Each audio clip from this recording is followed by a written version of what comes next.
All right. So I want to just thank you, Pastor Frazier, Okay. for being here. And we had talked about doing a podcast for you at one point. We had kind of kicked it around, and now that you're kind of receptive to it, we're going to see if we can maybe start something up. So basically, a podcast is just an interview. You know, you just talk back and forth with your guest or whatever. And sometimes, you get some easy questions. Sometimes you get a little difficult questions. It just depends on how you want to answer them. Remember, will be public if possible, and you have to, be respectful and all the stuff. We know you're a preacher and what all you about and what you do. So I just appreciate you considering taking the time to do this podcast. Okay. So basically what happens is that my name is Steve Roland, and I am going to be hosting these podcasts. And my first guest as our test is going to be our very own Pastor Jesse Frazier. So Frazier, good to see you. Good to see you. Glad you're here, Yeah, sir. it's good to be here, We've been around, kicking it around for a minute. Man. So as these podcasts go, you just kind of start out with, can you just tell us a little bit about you? No big deal, just a little something about how you first, just a little bit about your walk in the Lord, just from a young age. Okay. Yeah. Well, I, essentially been churched all my life, but I made a commitment to Christ at 9 years old. And I can remember distinctly my life changing at 9 years old. I was baptized back then and was churched all my life until I got out of high school and into the military service and that kind of thing. But back in high school, I sang with the gospel group, the Gospel Harmonizers. Yeah. We were all high school students, and except Carlos Williams, he was in college at the time, but he would come and sing with us on weekends. My cousin Robert Jeffrey was a preacher back when he was 15, 16 years old. Wow. When he would get called to a church in these little country churches down in Oklahoma, well, we'd go sing because he and his brother Chris were a part of the group. Wherever he preached, we would always sing. And amazing. So it was a cool thing to be a part of that. But that's where my walk started. Okay, well, good. Well, that's good. I heard you mention Oakmont, Oklahoma. Yeah. So in our past conversations, I've heard you mention that you are the youngest of many children. Yeah. Pretty much the last man standing, if you will. Can you kind of give us maybe a little bit of that, just a little something? Well, my mom had 11 children. 9 of us were raised together, and 2 of them died in infancy. But all of them are gone now. All 10 of my brothers and sisters, and then my parents are gone. And so in Oklahoma, down in Okmulgee, Oklahoma, which is where I'm from, right. I've got multiple generations, I think like 4 generations after me, and I'm the last link to the former generations.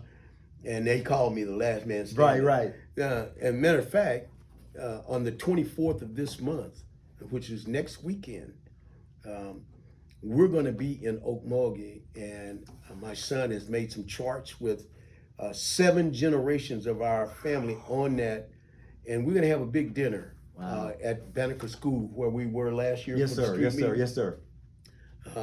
Year before last.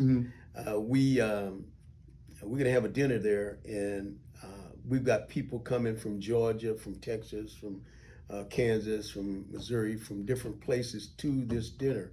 And it would be my family. It would be my grandparents and my parents and my siblings and all of their children. That's who's coming to this dinner.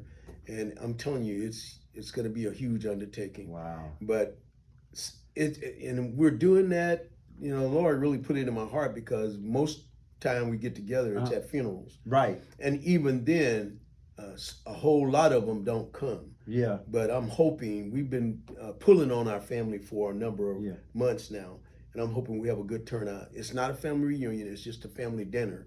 Yeah. And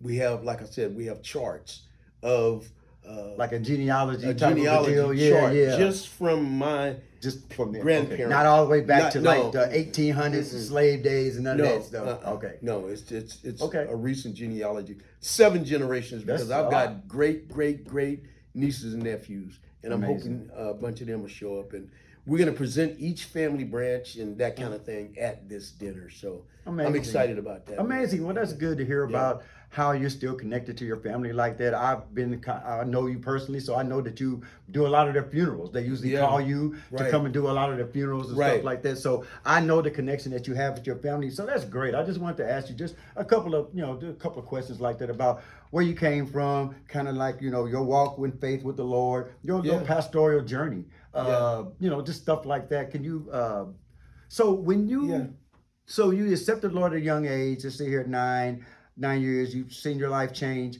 but when did that pastoral part kick in for you? Well, the pastoral part is when did the Lord kind of call you? That was kind of a blindsided situation there because Shirley and I were at Cleveland Avenue Baptist Church, and of course she sang in the choir there, and she did was a part of the Women in Christ ladies movement there. I served alongside Pastor Ellis. We taught alternated. He would teach one Wednesday, I'd teach the next Wednesday.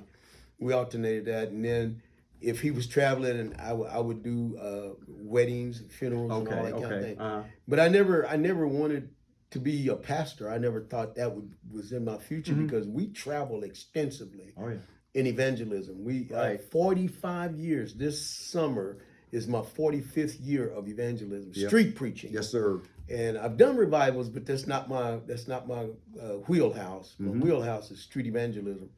So we've been at that for a number of years, and all of a sudden one time, I don't know, probably 33 years ago now, I said to Shirley, you know what I'd like to do? I'd like to get into an interim pastor position to see what that'd be like. And I mean, Elder Willie Kindred traveled with me. He was a pastor over in Kansas City, Kansas. Now his sister, Mama McGill, goes to our church. Right.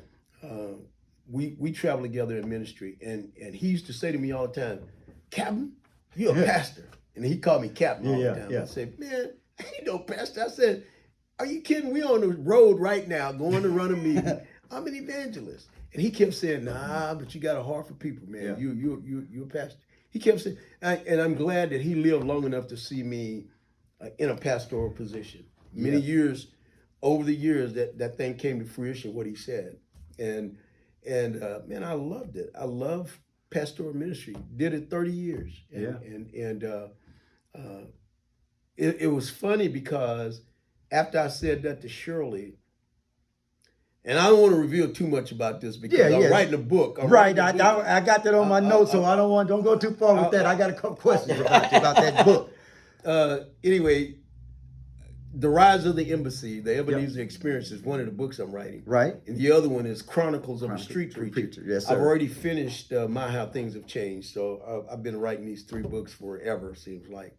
But I'm finally bringing the one to me and my son met last night to talk about placing pictures. But anyway, that's how the pastoral thing kind of came about. But it was a dual situation because after I said that to Shirley, then 4 or 5 deacons from Ebenezer came to my house. And asked me to be their pastor, and I was just floored. But God was moving, and those who will have a chance to read the book will see the intricate details of that. And it's kind of cool about that because I am kind of part of that embassy and all the stuff. We've been out, watched you do your street preaching. So your street preaching and just the fact that you end up being a pastor of a church, it really is a beautiful combination because a lot of pastors don't have that street piece. And some, it's vice versa. You got it, you know what I mean? You got some got the street in them, some don't. Some can just preach their heart out here, but go out on the street and can't. So we were blessed, and it's a blessing that you have both of those pieces to work with. So God truly blessed you with that. So I would just want to bring out a couple of those. So I just wanted to, my next question is, you kind of touched on the books. So I know that you probably have a whole bunch of people, hey, I'm in the book, preacher, you gonna put me in the book, this and that. But I just want to put my little plug in, to be in the book. But anyway, no, I just love you, Pastor Frazier. And I just appreciate this time you giving me. I just got just a couple more questions if you got a couple more minutes. Sure. My one is just kind of how me and you met. we kind of talked about this a little bit before, so I Yeah. never forget. So my wife actually joined Ebenezer before I did. Yeah. And she was going to some functions and stuff like that. And she was going down to the down in Granite, some projects down the north end of Kansas City. Yeah. And I said, let me go and check out my wife, see what's going on with the church. Because she left me at the old church and came here. I'm like, oh Lord, what's going on? But anyway, so that time when we met that day, and I came down there and I asked her, hey man, you know, what's up? What's going on? How that kind of started me and your relationship, right? We Yeah. didn't even know that we were even going to end up being, Right. you know, friends. I consider Right. us friends, buddy, Sure, roll, all absolutely. that. So it's just weird how that little instance, Right. you seen something in me, Yeah. and I seen something in you. I need to get that clear. Yeah. You know what was going on. So kind of that's kind of my view Well, of it. Kind of Yeah, well, one thing was you came to, like you said, Mm-hmm. your wife is out on the street with some people preaching on the street and witnessing and carrying on. You like, down in Granite at Yeah. that. yeah, Yeah. it was on the north end, and so so you came to observe that, and I Yeah. think that probably impacted you to some degree, but Yeah. you know, we were just moving in our wheelhouse. We were Yeah. just doing what we do, Yeah, you know, yeah. and of course, later on, I saw you at an early morning service do a presentation, do the 5-minute speech. Right. Uh, Yes, sir. That old boy right here got something. You know what I Yeah, mean? yeah, In I terms appreciate of that, yes, sir. passion for, because you were talking about witnessing and evangelism in a yep, sense, yep. and I thought, oh yeah, this guy knows what he's talking about, Mm-hmm. and then when you came to be with us, Yeah. it was kind of a natural fit Yeah. for us to continue in that way because Jamie was still actively involved in the witnessing piece. Right. And then you were able to start going with us, you know, up to Hilton, not Blue Valley Mhm, and stuff different like places. that, And right. then on the road, you know, so Okay. that was a great hookup. Now Yeah. you're a roadie. Yeah. Now we old buddy, old pals, man. Yeah. So I just appreciate you, Pastor. So yeah, once again, I just wanted to, you know, do a quick little test run, real quick. My last question is, earlier, you know, like usually when you do these podcasts, you know, you try to give your guest a little bit of an idea of what you're going to be talking about. So we kind of went over a couple of things before. And the last thing I want to talk to you about is this recent award you won. I understand you won a facilitator teacher of the year or something to that effect at Carver. Tell me about your teaching career at Carver, how that kind of came about. And Listen, I don't know. Well, in a sense, I'm a graduate of Carver. Okay. I was the first master's degree graduate from Carver Baptist Bible College and Theological Seminary. Wow. And even before I got the master's, I was actively involved in doing. They had a Williams Bible conference that they would do, and they would ask me to do presentations at that conference. And then you can teach courses, but it have to be one level below what your degree level. Oh, In other words, when I had a bachelor's degree, and that was my top degree at the time, I could teach up through the associate or honors degree. Okay, I I could get it. teach, other 2-hour courses and things like that. Well, when I got the master's, then I could teach college level courses. Okay. Not only the associates, but the bachelor's level. Nice. And so I've been teaching since, I don't know, back in the teens, 2015, somewhere. I got my master's from there in 2007, I think. Wow. It's been a while. So is Carver the only school you've ever taught at? Have you taught at any other schools besides Carver? I've done workshops like at Western Baptist Western, Bible College, stuff like that. Okay. But in terms of being on staff as a teacher, Carver is the only one I've actually been at. I've done workshops, like I said, at Western, things like that. Cool. But so the award you won a couple weeks ago. that was incredible because it was the teacher of the year, faculty member of the year type thing. So it was essentially the teacher of the year, and I was shocked because I hadn't taught since COVID, since the spring semester in the start of last August. We were on the road. Yes, sir. I was getting calls while we were on the road. We were on the road, and because the school started in August, well, they gave me leave to go ahead and the first couple of weeks of September, I should have been in class 2 of those weeks. I But they remember gave that. me I remember you leave, talking about that. and I gave them work to do and that kind of thing. And so, so the fall semester started in August up through the first week of December, and then January to May made the year, the academic year. And so I just didn't understand. I mean, I Wow, really okay. didn't. And like I said, my class is a little bit different than other classes. I have them shut the door because we noisy. Yeah. I get it. We get in there and you know, we go in and have a word of prayer and we start singing. Yeah, You know, we I start believe it. singing and the president of the college, Dr. Richardson, said, "Man, you guys are doing hymns and it just warms my heart because his office is down the hall from where my classroom is." Amazing. That's why I haven't shut the door because Yeah. I said, "Man, I don't want them putting us out of here." Wow. We're noisy, you know, and we're trying to create a nurturing environment, a learning environment, as opposed to just standing up before class. And it's rare that I stand up. I'm sitting down and we're talking, we're dialoguing, and I remind them, part of your grade is classroom participation. Yeah. So you need to be talking to me. Yeah. Because if you're not going to talk to me, and we're in here all semester, 20% of your grade is already off the table. Woo. You can never make more than a B in this class. Wow. And so what do you want to do here? Okay. Talk to me. So we created this dialogue, man, and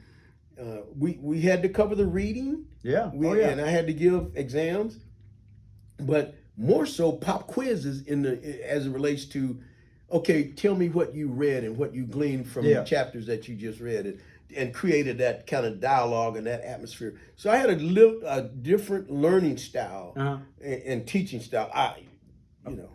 That's amazing. Well, you know, it's really cool that that you have all that part too, and that you can you know, use your skills to help others in a learning environment like that. So once again, Pastor Frazier, I just appreciate this time today, and all the things that you brought to Ebenezer, all the foundation that you built here, the way you've put us in position to carry on. And I just personally want to thank you for that and your time today. Well, let me say, I have never.